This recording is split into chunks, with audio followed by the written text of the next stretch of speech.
ഈശോയിലെ test എന്ന് പറഞ്ഞവരെ ഇന്നത്തെ സുവിശേഷത്തില് ഈശോ ജനക്കൂട്ടങ്ങൾ തന്റെ പിന്നാലെ വരുന്നത് കണ്ട് അവരോട് പറയുകയാണ്, സ്വന്തം പിതാവിനെയും മാതാവിനെയും എന്നല്ല സ്വജീവനെ തന്നെ വെറുക്കാതെ നിങ്ങൾക്ക് ആർക്കും എന്റെ പിന്നാലെ വരാനായിട്ട് സാധിക്കില്ലെന്ന് പറയുകയാണ്. എന്ന് പറഞ്ഞാൽ എന്റെ ശിഷ്യനായിരിക്കാനായിട്ട് സാധിക്കില്ലെന്ന് പറയുകയാണ്.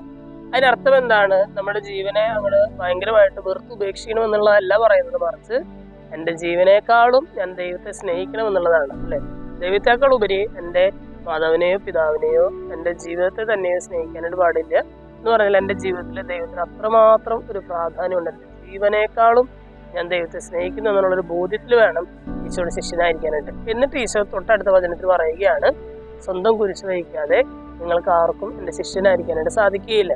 എൻ്റെ പിന്നാലെ വന്നാൽ സൗഭാഗ്യങ്ങൾ മാത്രമാണ് എന്ന് പറയുന്ന ഒരു കാലഘട്ടത്തിൽ ഈശോ നമ്മളോട് പറയുകയാണ്, സ്വന്തം കുരിശ് വഹിക്കാതെ ആർക്കും എൻ്റെ പിന്നാലെ വരാനായിട്ട് സാധിക്കില്ല. ഈശോയുടെ പിന്നാലെ വന്നാൽ സൗഭാഗ്യം എന്നല്ല ഈശോ പറയുന്നത്, മറിച്ച് നിന്റെ ജീവിതത്തിൽ ദൈവം ഒരു ചെറിയ കുരിശ് നൽകിയിട്ടുണ്ടായിരിക്കും, എന്തെങ്കിലും ഒരു കുഞ്ഞൊരു സഹനമോ വലിയൊരു ദൗത്യം നൽകിയിട്ടുണ്ടായിരിക്കും. ഈശോ പറയുകയാണ്, അത് മറന്നു കളഞ്ഞ് നിങ്ങൾ ആരും എൻ്റെ ശിഷ്യനായിരിക്കാനായിട്ട് വരേണ്ട, മറിച്ച് നിന്റെ ജീവിതത്തിൽ ദൈവം നൽകിയിട്ടുള്ളത് എന്താണോ ആ ദൗത്യം എന്താണോ, ഒരുപക്ഷെ അത് സഹനമായിരിക്കാം, ഒരുപക്ഷെ അതൊരു രോഗമായിരിക്കാം, അല്ലെങ്കിൽ മറ്റെന്തെങ്കിലും ഒരു ദൗത്യം ദൈവം നിനക്ക് ഏൽപ്പിച്ചിട്ടുണ്ടായിരിക്കും.